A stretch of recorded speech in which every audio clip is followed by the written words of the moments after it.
an act like this, justice needs to be served. And what I mean by that is not going to jail for 3 or 5 years. This is an attack on a police officer, right? An attack on a police officer. And in my eyes, this is an attempted murder. They should be in jail for life or they should be up against the death penalty. Something like this should never happen again.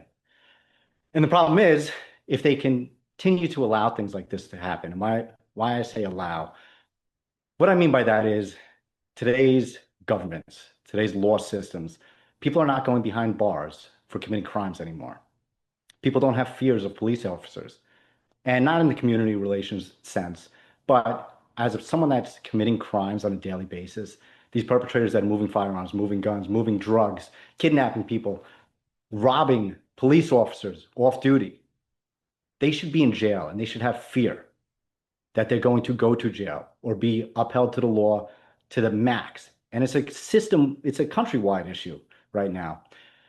And you know what? They have to be brought to justice the right way and not knowing that they're going to be out in 3 to 5 years. They're going to be behind bars for life. And if that doesn't happen now, things like this are going to continue. And you know what?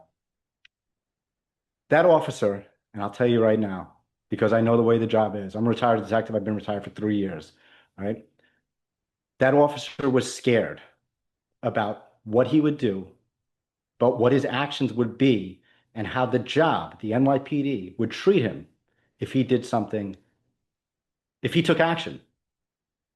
Those perpetrators had a knife to him. Could you imagine if he shot, if he drew out his firearm and said, "Police, don't move," and shot?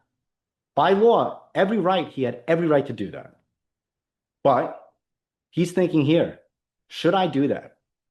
In that moment, should I do that? Am I going to get fired? Am I going to lose my job? Am I going to be held publicly on trial? What's going to go on? Because all those things will absolutely happen. And it's terrible what's going on in the nation with this.